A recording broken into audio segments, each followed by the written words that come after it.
Hello everyone, कैसे हैं? उम्मीद है अच्छे होंगे। तो हम पढ़ रहे हैं क्लास 11 की कंप्यूटर साइंस, जो कि आईपी और कंप्यूटर साइंस में दोनों में जो टॉपिक कॉमन है वो हम पढ़ रहे हैं। तो आईपी वालों के लिए भी और कंप्यूटर साइंस वालों के लिए भी 11th क्लास के एंड 12th क्लास दोनों के लिए ये वीडियो बहुत ही बेनिफिशियल है। तो इसमें हम कंटिन्यूसली पढ़ रहे हैं यूनिट नंबर 2, जिसमें पाइथन का कंटेंट, हम फंडामेंटल ऑफ पाइथन पढ़ रहे हैं।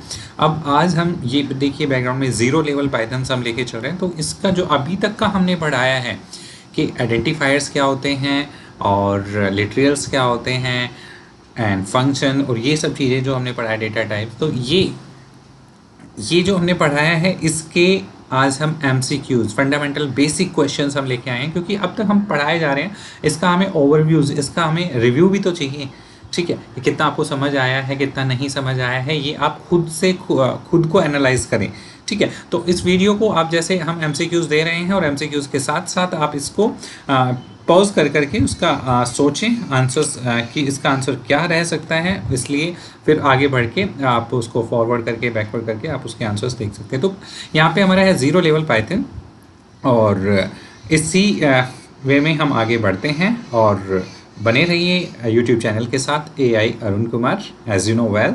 और जल्द से जल्द इसको, अगर किसी और फ़ोन से डिवाइस से सब्सक्राइब नहीं किया है तो वो भी कीजिए। आगे बढ़ते हैं। देखिए ये क्वेश्चन, जस्ट अ सेकेंड, थोड़ा सिस्टम हमारा हैंग कर रहा है, सो जस्ट अ सेकेंड। हाँ, अब सही है। तो पहला क्वेश्चन जो आता है, this is the special meaning word of Python fixed for specific functionalities are called. कि जो स्पेशल मीनिंग वाले जो वर्ड्स होते हैं, जिनकी स्पेशल फंक्शनैलिटी होती है, वो क्या कहलाते हैं। आपके पास चार ऑप्शन है, और ये क्वेश्चंस आपने बहुत अच्छे से पढ़ा है। लास्ट वाली क्लास में हमने इसको एक्सप्लेन किया था, यानी कल वाली क्लास में। तो चार ऑप्शन है स्पेशल मीनिंग वर्ड वाले। जो स्पेशल मीनिंग वाले जो वर्ड्स होते हैं वो क्या कहलाते हैं? आइडेंटिफायर्स कहलाते हैं, फंक्शंस कहलाते हैं, कीवर्ड्स कहलाते हैं, लिटरल्स कहलाते हैं। सोचिए, समझिए, फिर आंसर दीजिए थोड़े टाइम के बाद। ठीक है, तो क्या हो सकता है इसका आंसर? सोचने के बाद हम पता लगाएंगे। हमने आपको पढ़ाया था ये कि special meaning words are called keywords. इसका आंसर रहेगा कीवर्ड्स। जिनका कोई मतलब निकलता है, स्पेशल मीनिंग निकलता है, वो कीवर्ड्स होते हैं। जैसे आपने आंसर देखा, आपको याद आया होगा, जी बिल्कुल, हमने ये पढ़ा है। तो इसी सीक्वेंस में आगे बढ़ते हैं। Name given to different part of a Python programs. और पाइथन के प्रोग्राम के डिफरेंट पार्ट को जो नाम दिया जाता है वो क्या कहलाता है? पाइथन के डिफरेंट पार्ट्स के नेम को क्या कहते हैं? ठीक है, वो रिजर्व वर्ड्स थे, कीवर्ड्स थे। यहाँ कीवर्ड्स तो ऑब्वियसली इसका आंसर नहीं होगा, थर्ड वाला। तो अब आप बताएंगे कि आइडेंटिफायर्स हैं, फंक्शंस हैं, या लिटरल्स हैं। तो थोड़े टाइम के बाद आप इसका आंसर देंगे, सोचेंगे, समझेंगे। तो बताइए क्या होगा इसका आंसर। ये भी आपने पढ़ा है, प्रीवियस क्लास में हमने आपको पढ़ाया है। Name given to the different part of a Python programs, और these are the identifiers and variables both are same.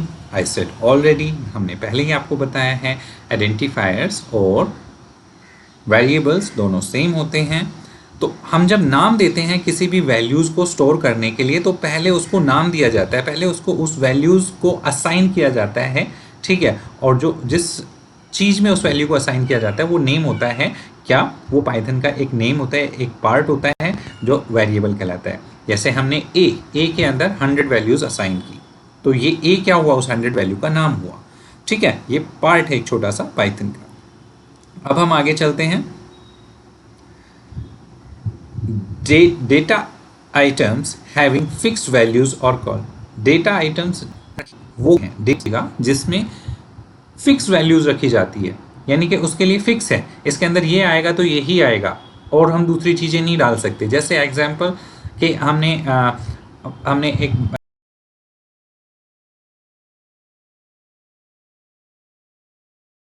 Bike के अंदर पेट्रोल, तो उसके अंदर पेट्रोल ही आएगा, उसमें हम डीजल डाल के नहीं चला सकते। फिक्स है, बाइक के अंदर पेट्रोल आएगा। हाँ, कार हो सकती है, कार के अंदर हम पेट्रोल भी डाल सकते हैं, डीजल भी डाल सकते हैं, लेकिन अगर हमारे पास डीजल वाली कार है तो वो डीजल से ही चलेगी, उसमें हम पेट्रोल नहीं डाल सकते, एग्जाम्पल के तौर पे। तो यहाँ data items having fix values और कॉल्ड, सोचिए समझिए फिर इसका आंसर दीजिए। आइडेंटिफायर्स, फंक्शंस, कीवर्ड्स और लिटरल्स। तो यहाँ जहाँ डेटा आइटम्स की बात आ जाए, इसका मतलब है वो डेटा टाइप की बात कर रहे हैं, और हर एक डेटा टाइप फिक्स होते हैं। जैसे उसके अंदर अगर स्ट्रिंग है तो उसके अंदर करेक्टर्स आएंगे, अगर वो न्यूमेरिक्स हैं, न्यूमेरिक्स में इंटीजर है, फ्लोट है, तो उसके अंदर नंबर्स आएंगे। ठीक है, तो ये, और डेटा टाइप्स को हम अपनी लैंग्वेज में, प्रोग्रामिंग लैंग्वेज में क्या बोलते हैं? That are the literals. So the right answer is literals. ठीक है, हमने बताया था आपको लिटरल्स कितने तरह के होते हैं, कौन कौन से होते हैं, ये आप प्रीवियस वीडियो में फिर से देख सकते हैं। तो हाँ, ये क्वेश्चन है, important question. Escape sequences, escape sequences are treated as, जो एस्केप सीक्वेंसेस होते हैं वो किस तरह से ट्रीट किए जाते हैं, यानी वो किसके अंडर आते हैं? स्ट्रिंग में आते हैं या करेक्टर्स में आते हैं, इंटीजर्स में, या नन ऑफ दीज? तो पहले तो ये समझना जरूरी है कि एस्केप सीक्वेंसेस क्या होते हैं। एस्केप सीक्वेंसेस होते हैं, जैसे हम यूज करते हैं स्लैश एन, लाइन ब्रेक करने के लिए, स्लैश एन, स्लैश टी भी यूज़ करते हैं टैबुलेटेड, यानी कि थोड़ा सा टैब देने के लिए, हम उसमें स्पेसिंग ज़्यादा देने के लिए। तो डिफरेंट जो ये इस तरह के होते हैं, इनको बोलते हैं एस्केप सीक्वेंसेस। तो ये किस चीज़ में काउंट किए जाते हैं? डेटा टाइप में। किस तरह के डेटा टाइप में? स्ट्रिंग में, करेक्टर्स में, इंटीजर में, या नन ऑफ दीज में? स्ट्रिंग का मतलब तो हो गए सारे जितने भी हैं आपके वर्ड्स, ठीक है, वर्ड्स मिला के, ठीक है, वो करेक्टर से मिलके बनते हैं वर्ड्स, छोटे छोटे करेक्टर से मिलके एक बड़ा वर्ड बनता है जिसको हम कंप्लीटली स्ट्रिंग बोलते हैं। करेक्टर का मतलब होता है एक वर्ड, एक अक्षर। एंड इंटीजर्स तो आपको पता है न्यूमेरिक्स वैल्यूज होती हैं, एंड नन ऑफ दीज तो हो ही नहीं सकता। तो सोचिए समझिए क्या होगा अगर हमने स्लैश एन दिया है, स्लैश टी दिया है, तो वो किस में काउंट होगा? वो काउंट होगा करेक्टर में। ठीक है, करेक्टर में, क्योंकि अब इसको हम समझेंगे। यहाँ देखिए नेक्स्ट स्लाइड में कि हमने स्लैश एन, यानी कि ये हमने आपको एस्केप करेक्टर दिया स्लैश एन। अब हमने इसके अंदर पूछा क्या है कि उसकी लेंथ, ठीक है, उसकी लेंथ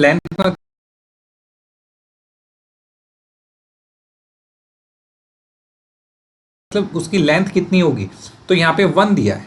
अब 1 क्या है? वो 1 एक करेक्टर है, एक करेक्टर की लेंथ दी है। आपको पता है डबल कोट्स के अंदर हम क्या डालते हैं? स्ट्रिंग डालते हैं, ठीक है। और स्ट्रिंग में क्या होता है? स्ट्रिंग मिलके बनती है आपके करेक्टर्स से, स्ट्रिंग बनती है मल्टी करेक्टर से, ठीक है। तो ये स्ट्रिंग के अंदर करेक्टर, और करेक्टर कितना? एक करेक्टर में ये काउंट होता है। Next question, which of the followings are literals? इनमें से कौन सा एक लिटरल्स है, यानी कि कौन सा डेटा टाइप है? अब आपने लिखा माई नेम, माई नेम आपका डेटा टाइप है। आप सोचिए, खुद से सोचिए। जी सर, ये तो स्ट्रिंग है। तो क्या स्ट्रिंग आपकी ऐसे ही बन जाती है? ये स्ट्रिंग बिल्कुल नहीं है, क्योंकि स्ट्रिंग के दोनों साइड डबल कोट या सिंगल कोट होना ज़रूरी है, तो पहले वाला नहीं है, ठीक है। सेकंड पे आते हैं, राधा, राधा का आर कैपिटल है और डबल कोट्स के अंदर है, तो क्या ये स्ट्रिंग है? जी हाँ, ये बिल्कुल स्ट्रिंग है, ठीक है, क्योंकि इसने रूल्स को फॉलो किया है।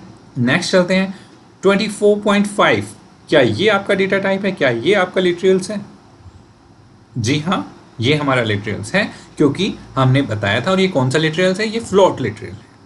इंटीजर्स में आपके फ्लोट भी होता है, ठीक है, जिसमें डॉट वाली वैल्यूज होती हैं, plus negative and positive both. तो ये डेटा टाइप है। अच्छा, नेक्स्ट आते हैं 24A, क्या ये हमारा डेटा टाइप है? सर आपने तो पढ़ाया था, बिल्कुल ये हमारा डेटा टाइप है, क्योंकि A जिसमें आ जाता है वो इमेजनरी वैल्यू होती है और उसको हम एज ए कॉम्प्लेक्स बोलते हैं, तो ये हमारा कॉम्प्लेक्स होगा। जी नहीं, ये हमारा कॉम्प्लेक्स नहीं होगा। कॉम्प्लेक्स तब होगा ये जब हम किसी में प्लस या माइनस करके उसको इमेजनरी करते हैं। जैसे हमने लिया जैसे हम सोचते हैं कि 10 + 24A, 10 - 24A, तो वो हमारा कॉम्प्लेक्स होगा। यहाँ 24A हमारा कॉम्प्लेक्स नहीं होगा, तो ये हमारा डेटा टाइप, ये हमारा लिटरल नहीं है। तो आंसर क्या होगा इसका? राधा नंबर 2 हमारा सही है, 24.5 हमारा 3 वाला भी सही है, 1 वाला हमारा गलत है, तो 5 नंबर आंसर 5 नंबर सही रहेगा, 2 एंड 3। इसी सीक्वेंस में बढ़ते रहिए। ओहो गलत टैप हो गया, आपने आंसर देख लिया होगा, नहीं देखा तो बहुत अच्छी बात है। तो आगे बढ़ते हैं। सॉरी।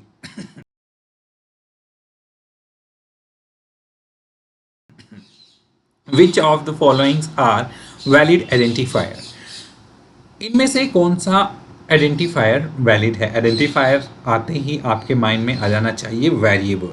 तो कौन सा वेरिएबल सही है? वेरिएबल्स के रूल हमने पढ़ाए हैं, और ये एक क्वेश्चन ऐसा है जो क्लास 12th में और क्लास 11th में सिक्वेंशली आता है, यानी कि हर एवरी ईयर, हर साल आता है। इसमें बस थोड़ी वैल्यूज चेंज कर दी जाती है, क्वेश्चंस वही रहता है। आइडेंटिफायर हमेशा पूछे जाते हैं हर एक एग्जाम में, ठीक है, बोर्ड के हो या नॉन बोर्ड, आपके 11th हो या 12th, ये क्वेश्चन आता ही आता है 110%। तो इसमें आप बताएंगे वेरिएबल्स, कौन से वेरिएबल सही है रूल्स के अकॉर्डिंग। नंबर 1, पहले सोचिए, आप समझिए, फिर इसका आंसर दीजिएगा, हम एक्सप्लेन करते जा रहे हैं। माई स्पेस नेम, तो क्या वेरिएबल में आइडेंटिफायर में स्पेस अलाउ है? जी नहीं सर, आपने पढ़ा है बिल्कुल नहीं है, तो पहला नहीं होगा। नंबर 2, अंडरस्कोर माई नेम, याद कीजिए, क्या अंडरस्कोर स्पेशल कैरेक्टर इसमें आ सकते हैं? सिर्फ अंडरस्कोर आ सकता है, बाकी स्पेशल कैरेक्टर नहीं आ सकते। तो अंडरस्कोर, क्या हम अंडरस्कोर सबसे पहले या बीच में या लास्ट में दे सकते हैं? जी बिल्कुल दे सकते हैं सर, आपने पढ़ाया है, बिल्कुल हमने पढ़ाया है। अंडरस्कोर स्टार्टिंग में आ सकता है, अंडरस्कोर से कोई भी वेरिएबल स्टार्ट हो सकता है, तो ये हमारा बिल्कुल सही है। नेक्स्ट थर्ड पे आते हैं, my name O, my name, माई का एम कैपिटल है, तो क्या कैपिटल वर्ड्स आ सकते हैं हमारे कैरेक्टर्स, हमारे इसमें आइडेंटिफायर्स में, वेरिएबल्स में? जी बिल्कुल आ सकते हैं। केस आर सेंसिटिव, अगर आपने कैपिटल लिया है तो कैपिटल्स को कॉल करेंगे, अगर स्मॉल लिया है तो स्मॉल को कॉल करेंगे, बट बन सकता है। जी हमारा 3 भी सही है। अब हम आते हैं 4 की तरफ। माई अंडरस्कोर, नॉट एन अंडरस्कोर, ये अंडरस्कोर नहीं है, ठीक है, ये एक माइनस वाला साइन है, जिसको हम माइनस बोलते हैं, माइनस में काउंट करते हैं। इसको कुछ बोलते भी हैं, अभी फिलहाल मेरे माइंड में नहीं आ रहा। माई और डैश नेम, तो अंडरस्कोर के अलावा हम किसी स्पेशल कैरेक्टर को ले ही नहीं सकते, तो ये हमारा आंसर बिल्कुल नहीं रहेगा। जी बिल्कुल नहीं रहेगा। एंड नंबर 5 पे आता है हमारा answer, 2 and 3 both are correct, 1 and 4 सही नहीं है, ठीक है। तो करेक्ट हमारे 2 एंड 3 हो गए। तो आगे बढ़ते हैं इसी सीक्वेंस में, देखिए ये इसका आंसर रहा।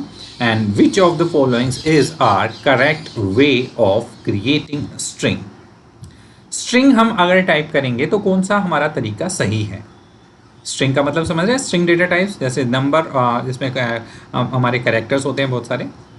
तो पहला हमने लिया नेम नाम का एक वेरिएबल लिया, उसके अंदर वैल्यू, स्ट्रिंग वैल्यू असाइन की JIYA, जिया। तो जिया हमारा सही है, ये हमारा सही है या गलत है? सोचिए समझिए और फिर आंसर दीजिए।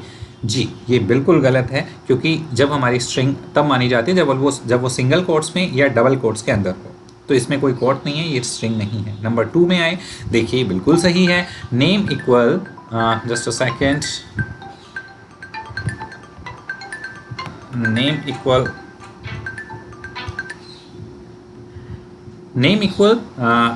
जिया, ये बिल्कुल हमारा सही है। सेकंड वाला name equal Jiya, double quotes में है, ये भी सही है। नेम इक्वल जिया, ये डबल पैरेंथेसिस में है, सिंगल पैरेंथेसिस, यानी कि ये हमारा स्ट्रिंग जो है हमारी कभी भी पैरेंथेसिस में नहीं आती है, ये हमारा बन जाएगा ट्यूपल। अगर हम पैरेंथेसिस के अंदर लेंगे तो ट्यूपल बन जाएगा, तो ये हमारा ट्यूपल, ये बिल्कुल गलत है। एंड नंबर 5 यानी हमारा सेकंड एंड थर्ड वाला सही है, बिल्कुल सही है। तो इसी सीक्वेंस में हम आगे बढ़ते हैं। Select the reserve keyword in pythons. ये देखिए, इस क्वेश्चन को बहुत अच्छे से सोच के समझ के आंसर देना है, क्योंकि इसमें हमने थोड़ा ऑप्शंस में घुमाव दिए हैं। ऑप्शन में घुमाव का मतलब है select the reserve keywords in Python. Python में कौन से कीवर्ड रिजर्व होते हैं? तो आपको कीवर्ड्स पता होने चाहिए, कितने हैं? 36, एंड 36 में कौन से आते हैं? एल्स हमारा कीवर्ड है, जी बिल्कुल है। इंपोर्ट हमारा कीवर्ड है, जी बिल्कुल है। प्रिंट हमारा कीवर्ड है। रिजर्व वर्ड तो है क्या? क्योंकि प्रिंट हम एज ए वेरिएबल नहीं ले सकते। तो क्या ये हमारा कीवर्ड है? जी नहीं, ये हमारा कीवर्ड नहीं है, क्योंकि ये हमारा एक फंक्शन है छोटा सा, ठीक है। इसको कीवर्ड में हम काउंट नहीं करते। एंड ऑल ऑफ दीज हो सकते थे अगर इस पे प्रिंट की जगह हमारा ट्रू फॉल्स या कुछ इस तरह का होता तो यहाँ select the reserve keyword in Python, तो इसमें हमारा आंसर्स तो होना चाहिए था ए एंड बी बोथ, यानी 1 और 2 दोनों सही है। तो यहाँ हमने इसको थोड़ा अलग से हमने किया है, तो क्योंकि प्रिंट हमारा कीवर्ड नहीं है, प्रिंट हमारा कीवर्ड नहीं है, तो प्रिंट इसमें आंसर दिया है। क्वेश्चन थोड़ा घुमावदार था, ठीक है। तो ये इतना हमारा आज की वीडियो में आपका पहले वाला जितना भी कंटेंट था सारा रिव्यू एंड ओवरव्यू हमने किया। तो इसी तरह से हम पढ़ाते रहेंगे टॉपिक और उसके एमसीक्यूज बना के आपके सामने लेके आते रहेंगे, ताकि आप खुद को भी इवैल्यूएट करते रहें कि हम मुझे कितना आया, कितना समझ आया, कितना नहीं आया। अगर आपको ये वीडियो, इस तरह की वीडियोस पसंद आती हैं तो चैनल को लाइक, शेयर एंड सब्सक्राइब ज़रूर करें, इससे हमें मोटिवेशन मिलता है और वीडियोस बनाने का। तो आज के लिए इतना ही ज्ञान पर्याप्त है। Thank you so much.